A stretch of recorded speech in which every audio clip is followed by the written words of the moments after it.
नमस्कार विद्यार्थी मित्रांनो, आपल्या यूट्यूब चॅनलवरती तुमचं सहर्ष स्वागत आहे. विद्यार्थी मित्रांनो, आज आपण मुख्य सेविका याचा फॉर्म कसा भरणार आहोत ते आज आपण बघणार आहोत. तर विद्यार्थी मित्रांनो, आपण डिस्क्रिप्शनमध्ये जी लिंक दिलेली आहे त्याच्यावरती ओके केल्यानंतर जी पहिली लिंकवरती ओके केल्यानंतर असं इंटरफेस दिसेल, वेलकम इंडेक्स. त्याच्यावरती तुम्हाला क्लिक करायचं आहे. क्लिक केल्यानंतर इथं तुम्हाला नाव दिसतं की click year and refer advertisement. याच्यावरती जाऊन तुम्ही ती सगळी माहितीही बघू शकता. विद्यार्थी मित्रांनो, आपल्याला काय करायचं आहे की स्टार्टिंग डेट ॲप्लिकेशनची 24 ऑक्टोबर 2024, त्यानंतर एंड डेट 3 नोव्हेंबर 2024पर्यंत चालू राहणार आहे. तर विद्यार्थी मित्रांनो, आज आपण नवीन फॉर्म भरणार, त्याच्यामध्ये न्यू रजिस्ट्रेशन याच्यावरती आपण आता क्लिक हे करणार आहोत. याच्यावरती क्लिक केल्यानंतर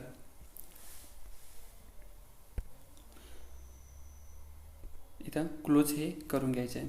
त्यानंतर इथं खाली आल्यानंतर आय ॲग्री, मी सहमत आहे, याच्यावरती आपल्याला क्लिक हे करायचं आहे. असं इंटरफेस दिसल्यानंतर आपल्याला काय करायचं आहे की खाली यायचं आहे. खाली आल्यानंतर टिप दिलेली आहे की कृपया कोणतेही अभिवादन न करता डॉक्टर श्रीमती असं न टाकता आपल्याला काय करायचं की जे 10वी आणि 10वीच्या डॉक्युमेंट्सवरती जसं आपलं नाव आहे त्या प्रकारे नाव हे आपल्याला टाकूनही घ्यायचं आहे. तर आता आपण नाव टाकूया. तर विद्यार्थी मित्रांनो, इथं आहे कॅन्डिडेट फर्स्ट नेम. तर इथं आपल्याला काय करायचं आहे, इथं आपलं स्वतःचं नाव हे टाकून घ्यायचं आहे. त्यानंतर पुढे आल्यानंतर कॅन्डिडेट मिडल नेम, इथं आपल्या वडिलांचं नाव हे टाकून घ्यायचं आहे. त्यानंतर पुढे आल्यानंतर इथं आपल्याला कॅन्डिडेट लास्ट नेम, इथं आपल्याला सरनेम हे टाकून घ्यायचं आहे. त्यानंतर इथं आल्यानंतर तुमच्या नावात बदल झालेला आहे का. जर विद्यार्थी मित्रांनो इथं जर तुमचं झालं असेल, बरेचशा महिलांचा मॅरेज झाल्यानंतर ते नाव हे चेंज झालेलं असतं, झालं असेल तर इथं यस हे करायचं आहे आणि नसेल तर इथं नो हे करायचं आहे. आणि यस केलं असेल तर इथं काय करायचं आहे, जे नाव बदललेलं आहे ते इथं हे नाव टाकून घ्यायचं आहे. त्यानंतर पुढे आल्यानंतर डेट ऑफ बर्थ, इथं आपल्याला काय करायचं आहे की जे आपली डेट ऑफ बर्थ आहे तिथं आपल्याला डेट ऑफ बर्थ ही सिलेक्ट करून घ्यायची आहे. सिलेक्ट करून घेतल्यानंतर पुढे यायचं आहे. त्यानंतर इथं नाव दिसेल की लिंग, इथं काय करायचं आहे की ह्या जागा फक्त फिमेलसाठी आहेत, त्याच्यामध्ये इथं काय करायचं आहे फिमेल हे सिलेक्ट करून घ्यायचं आहे. त्यानंतर पुढे आल्यानंतर इथं वडिलांचं नाव हे टाकून घ्यायचं आहे. त्यानंतर पुढे दिसतं की आईचं नाव, इथं आपल्याला काय करायचं आहे आईचं नाव हे टाकून घ्यायचं आहे. त्यानंतर इथं काय करायचं, इथं आपला स्वतःचा मोबाईल नंबर हा इथं टाकायचा आहे. मोबाईल नंबर टाकल्यानंतर परत काय करायचं आहे की इथं तोच नंबर आपल्याला परत टाकायचा आहे. त्यानंतर तुमच्याकडे पर्यायी क्रमांक, तर इथं काय करायचं पर्यायी क्रमांक आणखी एक नंबर असेल तिथं टाकायचा आहे, नसेल तर काही हरकत नाही. त्यानंतर पुढे आल्यानंतर आपला स्वतःचा ईमेल आय डी हा टाकून घ्यायचा आहे. त्यानंतर पुढे आल्यानंतर कन्फर्म ईमेल ॲड्रेस, तिथे काय करायचं आपल्याला परत आपला ईमेल ॲड्रेस हे टाकून घ्यायचा आहे. त्यानंतर खाली आल्यानंतर माध्यमिक शालांत परीक्षा आसन क्रमांक, इथं आपल्याला काय करायचं जो D0 पासून जो नंबर असतो तो इथं आपल्याला काय करायचा आहे नंबर हा टाकून घ्यायचा आहे.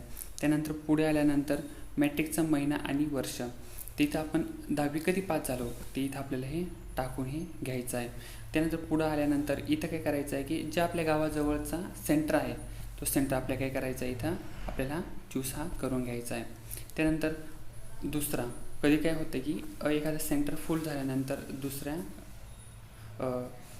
चाचणी म्हणजे परीक्षा चाचणी केंद्र असतो तिथं आपण डायव्हर्ट हे पण करू शकता. ते तिथे काय करायचं आपला जे जवळचं आहे ते इथं आपण टाकायचं आहे, जे सेंटर जवळ आहे ते.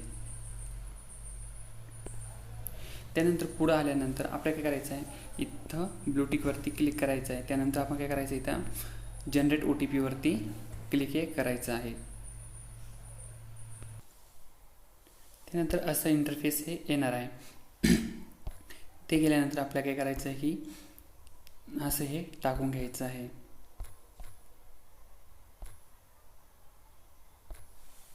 टाकल्यानंतर सबमिटवरती क्लिक करायचं आहे. क्लिक केल्यानंतर आपल्या फोनवरती हा OTP हा आलेला आहे, तो काय करायचा आहे आपल्याला पुढे टाकून घ्यायचा आहे. इथं आपल्याला करायचा OTP हा टाकून घ्यायचा आहे.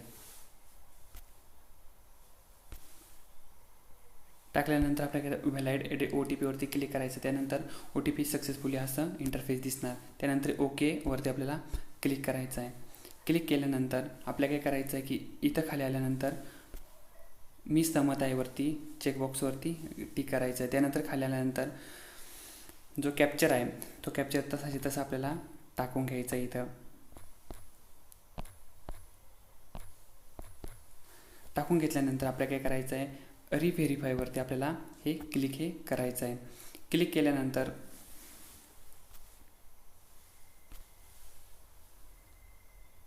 खाली आल्यानंतर आपल्याला सगळी ही आपली स्वतःची माहिती ही इथं दिसणार आहे. ही माहिती दिसल्यानंतर आपल्याला काय करायचं आहे की इथं चेकबॉक्सवरती आपली जी माहिती बरोबर आहे ती इथं आपल्याला काय करायचं आहे, टिक टिक टिक हे करून घ्यायचं आहे. ते केल्यानंतर सबमिटवरती आपल्याला क्लिक करायचं आहे. त्यानंतर इथं ओकेवरती क्लिक करायचं आहे. हे केल्यानंतर असं इंटरफेस दिसणार आहे. याच्यावरती आपला रजिस्ट्रेशन नंबर हे आपल्या इथं येऊन हे जाणार आहे. त्यानंतर इथं खाली आल्यानंतर बघायचं आहे की आपली माहिती सगळी बरोबर आहे की नाही ते. इथं आल्यानंतर गो टू ॲप्लिकेशनवरती आपल्याला क्लिक हे करायचं आहे.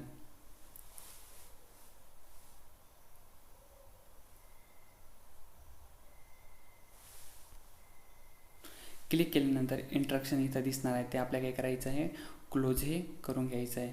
क्लोज केल्यानंतर आपल्याला काय करायचं आहे की खाली हे यायचं आहे. खाली आल्यानंतर टिपवरती आपल्याला चेकबॉक्सवरती टिक करायचं आहे. त्यानंतर खाली आल्यानंतर इथं दिसेल की पदाची निवड करा. इथं आपल्याला काय करायचं आहे की सुपरवायझरवरती आपल्याला क्लिक हे करायचं आहे. त्यानंतर आपल्याला काय करायचं आहे की इथं विवाहिक तपशील, इथं लग्न झालं असेल तर मॅरिड करायचं आहे, लग्न झालं नसेल तर अनमॅरिड करायचं आहे. इथं काय इथं टाकून घ्यायचं आहे.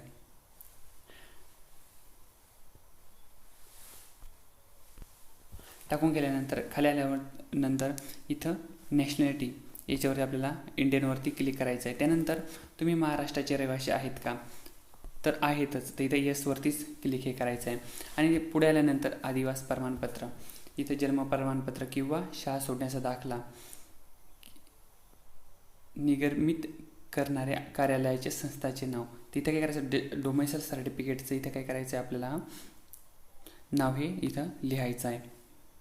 इथं नाव लिहिल्यानंतर आपण काय करायचं आहे, इथं का तो डोमेसाईल कधी, तो प्रमाणपत्र कधी भेटला आहे, इथं आपल्याला काय करायचं आहे, ती डेट ही टाकून घ्यायची आहे.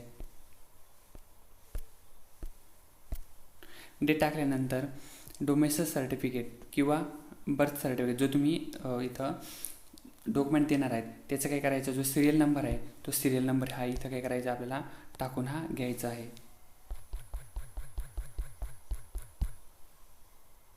टाकून घेतल्यानंतर काय करायचं आहे, खाली आल्यानंतर रिझर्वेशन कास्ट कॅटेगरी, इथं काय करायचं आहे, आपल्या स्वतःची कॅटेगरी ही इथं सिलेक्ट ही करून घ्यायची आहे. तर विद्यार्थी मित्रांनो, जर इथं आल्यानंतर आपण जर ओपन टाकल्यानंतर इथं कोणते पण कास्ट सर्टिफिकेटचा नंबर किंवा असं टाकण्याची गरजही पडणार नाही. पण विद्यार्थी मित्रांनो, जर आपण ओबीसी टाकलं तर ओबीसी टाकल्यानंतर इथं काय होणार की जात प्रमाणपत्र क्रमांकाचा नंबर लागेल. त्यानंतर खाली तो जात प्रमाणपत्र ची तारीख लागेल. त्यानंतर पुढे आल्यानंतर जात प्रमाणपत्र अनुक्रमाने हा इथं टाकावा लागेल. त्यानंतर खाली आल्यानंतर कास्ट सर्टिफिकेट व्हॅलिडिटी, इथं त्याचा कधी इश्यू झाला आहे त्याचा इथं नंबर हा टाकावा लागेल. तर विद्यार्थी मित्रांनो, जर आपण SC ST टाकला तर इथं पण त्यांना पण तसंच आहे की इथं काय करायचं आहे की पहिल्या याच्यामध्ये कार्यालयाचे नाव, तो सर्टिफिकेट आहे तो कधी इश्यू झाला आहे तो इथं टाकायचा आहे. त्यानंतर पुढे आल्यानंतर जात प्रमाणपत्र निगमित करण्याची तारीख, तर मग इथं हे डेट टाकून घ्यायची आहे. त्यानंतर पुढे आल्यानंतर इथं सिरियल नंबर हा इथं टाकून घ्यायचा आहे. त्यानंतर जो कास्ट व्हॅलिडिटी आहे ती इथंही टाकून घ्यायची आहे. बरेच विद्यार्थी मित्राकडे कसं असतं की कास्ट व्हॅलिडिटी नसते, ते व्हॅलिडिटी नसल्यामुळे काय इथं नाही टाकले तरी पण चालेल. जेव्हा आपण जॉब लागल्यानंतर त्या दिवसापासून तर 6 महिन्यापर्यंत आपण ते कधी पण कास्ट व्हॅलिडिटी ही त्यांना आपण सबमिट ही करू शकतो. तर आता पुढे आल्यानंतर आपण इथं बघूया की आपण any identification birth mark you want to specify, तर तुमच्या ते कसं असतं की शरीरावरती किंवा हातावरती काही तिळाचा निशाण असेल तर इथं टाकून हे घ्यायचं आहे.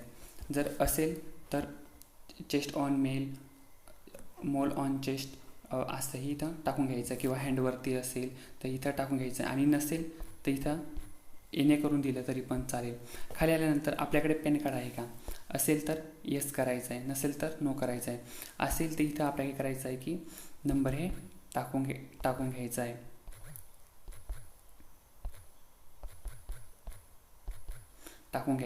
त्यानंतर इथं काय करायचं आहे आपल्याला की पॅन कार्डचा नंबर टाकल्यानंतर पॅन कार्डवरील स्वतःचे नाव कसं आहे ते इथं टाकून घ्यायचं आहे. त्यानंतर खाली आल्यानंतर आपल्याकडे ड्रायव्हिंग लायसन आहे का, असेल तर येस करायचं, नसेल तर नो हे करायचं आहे. त्यानंतर खाली आल्यानंतर आपल्याकडे मतदान ओळखपत्र आहे का, असेल तर येस करायचं आहे, नसेल तर नो करायचं आहे.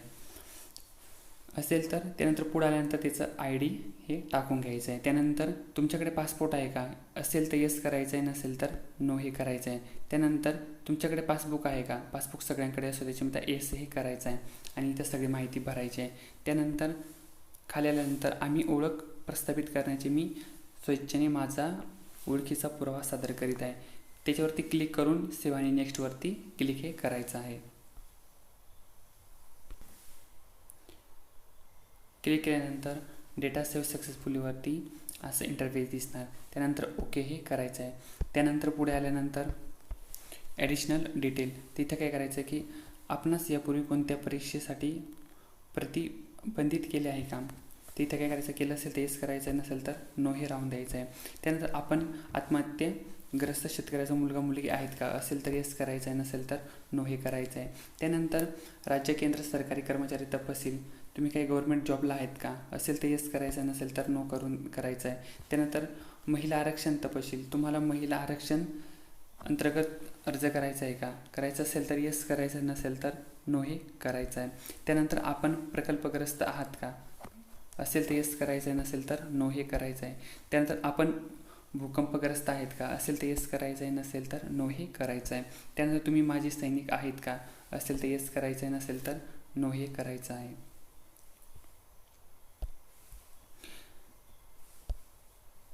त्यानंतर पुढे आल्यानंतर तुम्ही खेळाडू होते का, असेल तर येस करायचं आहे, नसेल तर नो हे करायचं आहे. त्यानंतर पुढे आल्यानंतर बेंचमार्क अपंगत्व तपशील असलेली व्यक्ती, असेल तर येस करायचं, अपंग असेल तर येस करायचं, नसेल तर नो करायचं आहे. आणि असेल तर इथं त्याचे दिव्यांगचे टाईप वगैरे किती आहेत ते इथं टाकून हे घ्यायचं आहे, नाहीतर नाहीवरती क्लिक करायचं आहे. त्यानंतर पुढे आल्यानंतर तुम्हाला स्वातंत्र्य सैनिकाची नामांकित केले आहे का, केलं असेल तर येस करायचं, नसेल तर नो हे करायचं आहे. त्यानंतर you are a part time employee, असेल तर येस करायचं आहे, नसेल तर नो हे करायचं आहे. त्यानंतर आपण अनाथ आहात का, असेल तर येस करायचं आहे, नाही तर नो हे करायचं आहे. त्यानंतर तुमच्यावरती खाली आल्यानंतर इतर तपशील, तुमच्या विरुद्ध कधीही FIR किंवा फौजदारी खटला नोंदविला आहे का, असेल तर येस करायचं, नसेल तर नो हे करायचं आहे. त्यानंतर खाली आल्यानंतर तुम्हाला कधी कोणत्याही गुन्हेगारी प्रकरणात अटक ताब्यात घेतलं आहे का, असेल तर येस करायचं आहे, नसेल तर नो हे करायचं आहे. त्यानंतर पुढे आल्यानंतर कोणत्याही फौजदारी खटल्यात तुमच्यावर कधी खटला लावलेला आहे का, असेल तर येस करायचं, नसेल तर नो हे करायचं आहे. तर तुम्हाला इथं वाचून घ्यायचं आणि येस आणि हे नो करायचं आहे, आणि नसेल तर नो करून द्यायचं आहे आणि सेव्ह आणि नेक्स्टवरती क्लिक करायचं आहे. आणि पुढे आल्यानंतर कम्युनिकेशन डिटेल, इथं काय करायचं आहे आपल्याला की आपला स्वतःचा हा ॲड्रेस दोन लाईनमध्ये कंप्लीट करायचं, म्हणजे ॲट आपल्या गावाचं नाव, त्यानंतर पोस्ट टाकायचं पहिले याच्यामध्ये, नंतर तालुका आणि जिल्हा पुढच्या याच्यामध्ये टाकायचा आहे. त्यानंतर इथं आल्यानंतर महाराष्ट्र सिलेक्ट करून घ्यायचं आहे. महाराष्ट्र सिलेक्ट केल्यानंतर आपण कोणत्या जिल्ह्याचे आहोत ते इथं आपल्याला काय करायचं आहे, सिलेक्ट हे करून घ्यायचं आहे. त्यानंतर पुढे आल्यानंतर आपला पिनकोड काय आहे, तो इथं पिनकोड हे टाकून घ्यायचा आहे. त्यानंतर खाली आल्यानंतर कायमचा पत्ता पत्रव्यवहार पत्त्यासारखाच आहे का. तर विद्यार्थी मित्रांनो, इथं जर आपला परमनंट ॲड्रेस हा एकच असेल तर येस करायचं आहे, नसेल तर नो हे करायचं आहे. ते केल्यानंतर सेव्ह आणि नेक्स्टवरती क्लिक हे करायचं आहे. सेव्ह केल्यानंतर डेटा सेव्ह सक्सेसफुली असं इंटरफेस दिसणार. त्यानंतर तुम्हाला मराठी भाषेचं ज्ञान आहे का, इथं येस हे करायचं आहे. त्यानंतर तुम्ही मराठी विषयाचा माध्यमिक, उच्च माध्यमिक, पदवी किंवा उत्तीर्ण केलेलं आहे का, तर इथं येस हे करायचं आहे. पुढे आल्यानंतर शैक्षणिक मंडळाचे नाव, इथं महाराष्ट्र बोर्ड हे आपल्याला सिलेक्ट हे करून घ्यायचं आहे.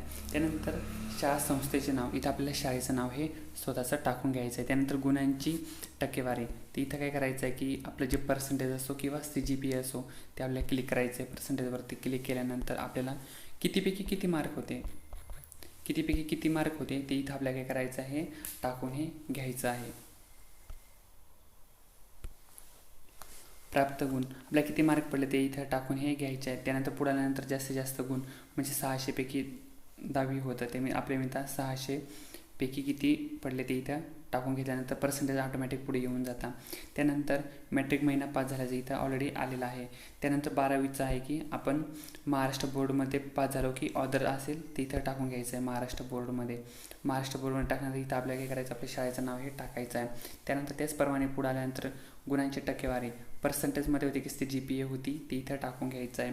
पुढं पण आल्यानंतर आपल्याला काय करायचं की 12वीला कितीपैकी किती मार्क होते ते इथं आपल्याला काय करायचं आहे, हे टाकून हे घ्यायचं आहे. टाकून घेतल्यानंतर आपला उत्तीर्ण होण्याचा महिना, आपण 12वी कधी पास झालो ते इथं हे टाकून हे घ्यायचं आहे. ते टाकल्यानंतर डिप्लोमा डिटेल, जर डिप्लोमा झालेला असेल तिथं एनी डिग्री ऑफ इथं क्लिक हे करून घ्यायचं आहे. क्लिक केल्यानंतर आपण कोणत्या संस्थेमधून उत्तीर्ण झालो आहे ते इथं टाकून हे घ्यायचं आहे. त्यानंतर त्याचे पण आपण मार्क पर्सेंटेजमध्ये पास होतो का ते इथं कितीपैकी किती हे इथं आपल्याला टाकून हे घ्यायचं आहे. त्यानंतर खाली आल्यानंतर उत्तीर्ण झाल्याचा महिना, ते आपण पास कधी झालो ते इथं हे टाकून हे घ्यायचं आहे. जर डिप्लोमा केला असेल तर, नाही टाकलं तरी काही हरकत नाही. त्यानंतर खाली आल्यानंतर ग्रॅज्युएशन तपशील, ते इथं हे ग्रॅज्युएशनची माहिती ही परफेक्ट भरायची आहे. पुढे आल्यानंतर आपण इन्स्टिट्यूट पास म्हणजे आपण संस्थेतून उत्तीर्ण कधी झालो आहे आणि कोणत्या स्कूलमधून झालो आहे, म्हणजे फक्त आपल्याला कॉलेजचं नाव हे इथं कॉलेजचं नाव टाकून घ्यायचं आहे. त्यानंतर उत्तीर्ण झाल्याचा महिना, तर आपण कधी पास झालेलो आहे ते इथं आपल्याला टाकून हे घ्यायचं आहे. त्यानंतर पुढं आल्यानंतर पास झालो त्याचं पर्सेंटेजमध्ये कितीपैकी किती मार्क होते ते इथं हे आपल्याला हे करायचं आहे, टाकून घ्यायचं आहे आणि इथं पर्सेंटेज हे ऑटोमॅटिक येऊन जाणार. त्यानंतर जर आपलं मास्टर डिग्री झाली असेल, MA MCOM किंवा MSc झाली असेल तर इथं टाकून घ्यायचं आहे. आणि नसेल झालेली पोस्ट ग्रॅज्युएशन तर काही हरकत नाही. त्यानंतर पुढे आल्यानंतर आपल्याला MSCIT और इक्विवलेंट सर्टिफिकेट डिटेल, ते इथं जर आपलं झालं असेल तर आपल्याला सगळी माहिती ही भरून घ्यायची. आपण कधी पास आऊट झालो ते इथं भरून घ्यायचं आहे. आणि MSCIT नसेल तर काही हरकत नाही. आपण जॉबला लागल्यानंतर 0 महिन्यापासून तर 6 महिन्यापर्यंत आपण ते कधीही हे सबमिट हे करू शकतो. माहिती सेव्ह केल्यानंतर असा इंटरफेस दिसणार. त्यानंतर आपले जे पासपोर्ट साईज फोटो आहे तर आपल्याला काय करायचं आहे, इथं हे अपलोड करून घ्यायचं आहे. इथं क्लिक करायचं आहे. त्यानंतर पुढे आल्यानंतर कॅप्चर फोटो, तर विद्यार्थी मित्रांनो इथं आपल्याला काय करायचं आहे, स्वतःचा कॅप्चर फोटो पण हे आपण काय करतो, हे टाकू हे शकतो. त्यानंतर पुढे आल्यानंतर इथं अपलोड फोटो, इथं काय करायचं, स्वतःचा फोटो हा इथं अपलोड हा करून घ्यायचा आहे.